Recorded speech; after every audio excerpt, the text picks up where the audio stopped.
Ya pili ya mfuasi ama muamini ni mfuasi mwenye asili ya Yuda. Mfuasi mwenye asili ya Yuda. Kitabu cha Mathayo sura ya 26:14.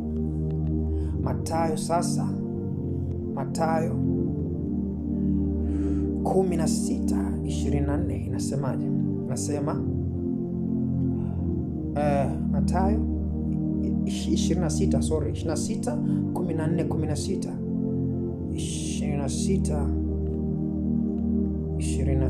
Mathayo 26:14-16 inasema hivi: wakati huo mmoja wa wale thenashara, jina lake Yuda Iskariote, aliwaendea wakuu wa makuhani akasema, ni nini mtakachonipa nami nitamsaliti kwenu? Wakampimia vipande 30 vya fedha. Tokea wakati huo akawa akitafuta nafasi apate kumsaliti. So washirika ama waumini ama wafuasi wenye asili ya Yuda, sifa zao: yuko pamoja na Yesu lakini ni mwasi. Hawa ndio washirika tuliokuwa nao makanisani. Wako makanisani, wamemwamini Yesu, wanajifanya wanapepo, wanampenda mchungaji, lakini ni waasi, lakini ni waongo, lakini ni wambea, lakini wanasengenya watumishi wa Mungu, lakini hawafanyi yale ambayo yanamwakilisha Mungu. Asili ya Yuda. Yuda alikuwa anatembea na Yesu. Yesu akampa mpaka mkoba wa kushika sadaka, lakini huyu Yuda akikaa mchana anakaa na Yesu, lakini usiku Yuda anakwenda kuota moto na watakaomuua Yesu. Anapanga nao njama, anakula nao mchongo.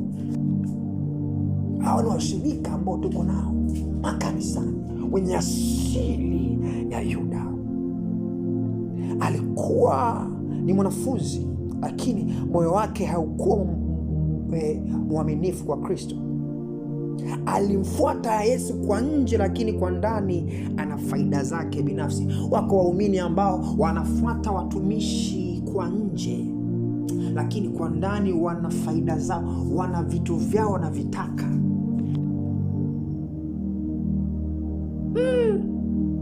Ndio tunapata washirika ambao wakikaa kanisani wanalia na kuombolesha, wanalia na kumwita Bwana. Unasema hakika Yesu anashuka mahali hapa, mtu huyu amejazwa na Roho, lakini akitoka nje anaanza kusema mchungaji.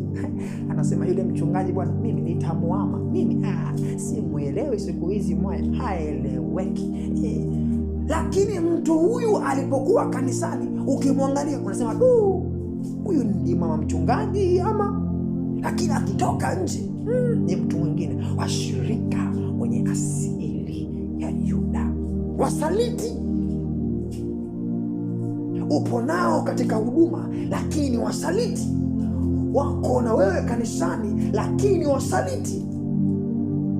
Washirika wenye asili ya Yuda. Sifa ya pili, anatumia huduma kwa maslahi yake binafsi. Yaani Yuda hakuwa mwanafunzi ili asaidiane kazi na wenzake. Alikuwa na maslahi yake binafsi. Imagine Yuda tangu Yesu anamfuata aanze utumishi pamoja naye, Yuda alikuwa anashikashika pesa tu. So alipokuja pia kwa Yesu bado akawa na akili zile zile za kushikashika pesa. Akapewa na mkoba wa sadaka wa Yesu, bado akawa anataka pesa zaidi. Akafikia hatua akatumia huduma aliyokuwa nayo kumsaliti Yesu. Halo, kuna watu utawasogeza karibu yako katika utumishi, baadaye watakuwa kama Yuda.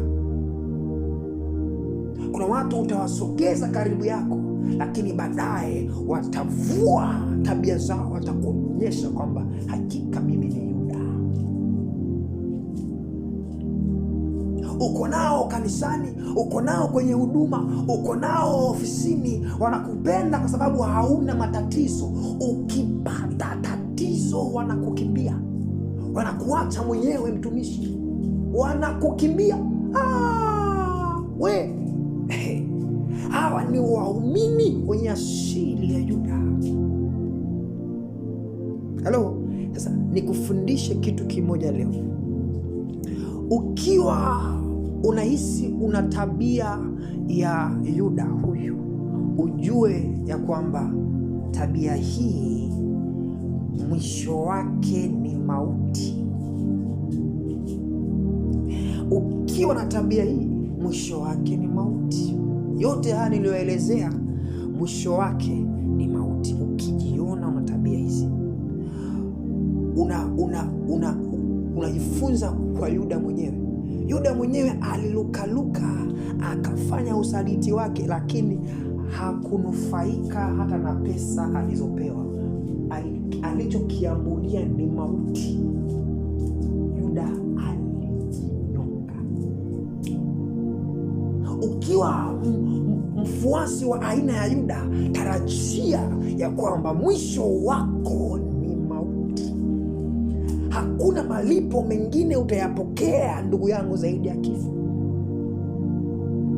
Hakuna mtu aliyesaliti huduma, hakuna mtu aliyesaliti baba yake wa kiroho, hakuna mtu aliyesaliti ndugu zake akafika hatua akawa mtu mkuu. Mwisho wake ni anguko tu. Mimi kanisa hili silielewi. Ulielewi wapi? Wewe ndio hatukuelewi, wewe mwenyewe haujielewi. Sielewi uongozi wa hapa, hacha nitoke sasa nikafungue kanisa langu, niwaache na dhehebu langu. Watu kama hao ni watu ambao ni wafuasi wenye asili ya Yuda, na mwisho wao wanaishiaga kufa. Haleluya, haleluya. Watu hawa wenye asili ya Yuda, sifa yao ya tatu, anaweza kuonekana mtakatifu sana mbele za watu, lakini kwa siri anaishi maisha ya dhambi.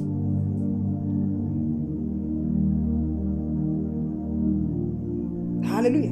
Ni mtakatifu mbele za watu, kanisani ni mtakatifu, lakini anaishi maisha ya dhambi. Mfuasi mwenye asili ya Yuda. Yuda alikuwa anaonekana mzuri mbele za watu, tena na vile anashika kapu la sadaka. Yamkini makutano yote yalikuwa yakimwangalia, yanasema kijana kaaminiwa kiasi hiki, anashika mpaka mfuko wa matoleo. Yamkini ni kalasibo ni ka Yesu akanapendwa. Unaona? Lakini kumbe kana maisha yake nje ya kushika kapu la sadaka, maisha ya ovyo ya ajabu.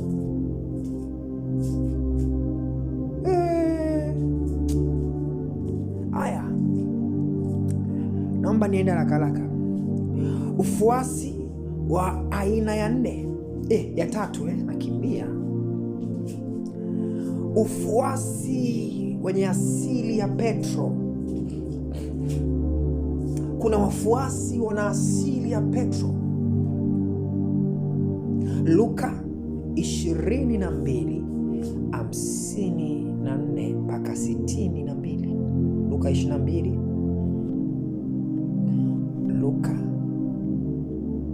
Luka 22:54.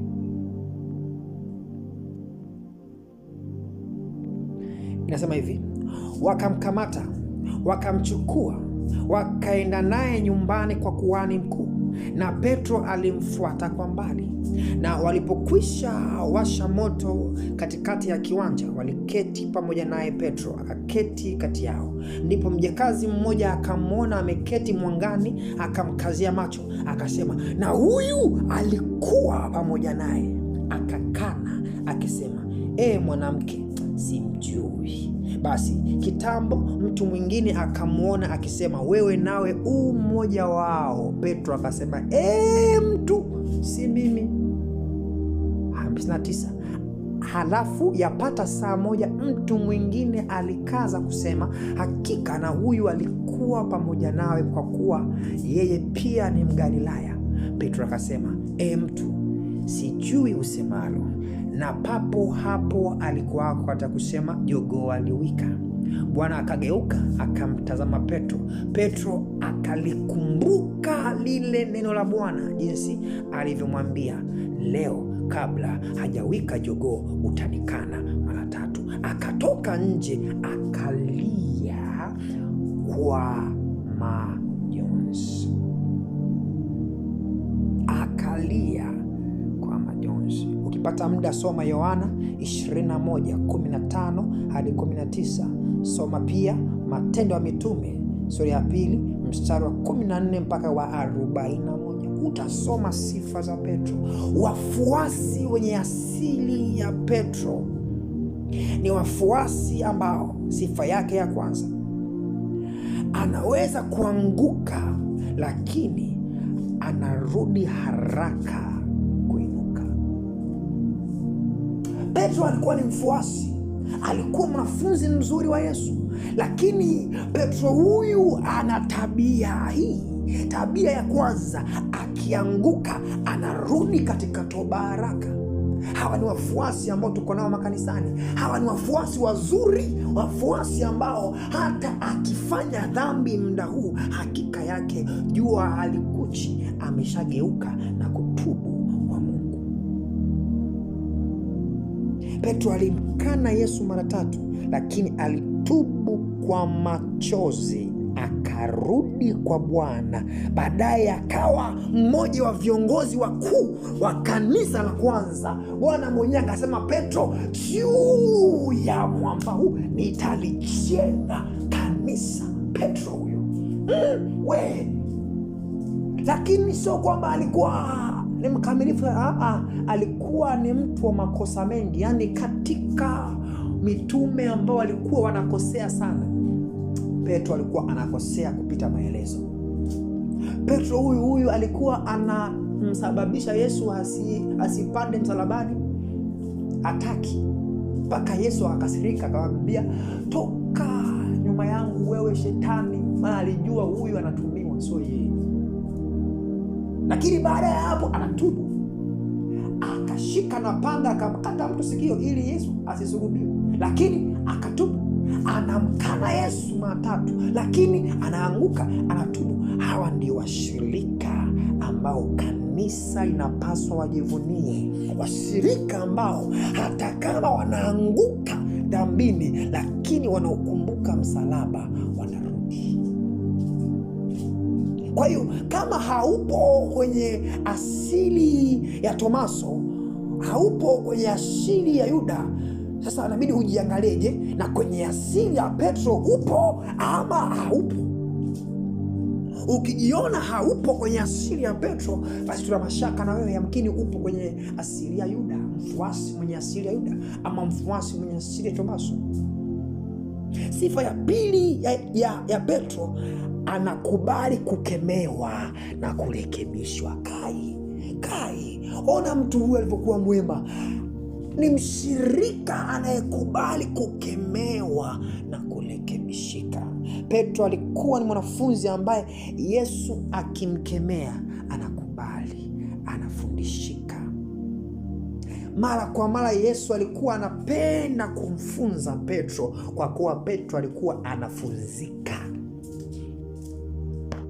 Hata wakati alipoambiwa, toka nyuma yangu wewe Shetani, Petro hakuzila. Tena ndio alimuongezea mwendo, akazidi kumng'ang'ania Bwana wake. Sio washirika wa leo, ukimwelekeza kidogo amenuna, ameyama na kanisa, amenuna, ameleft na group, amenuna, haingii na ibadani tena. Hawa ni washirika wenye asili ya Yuda, wenye asili ya Petro. Wanakubali kukaa chini, wanakemewa, wanarekebishika.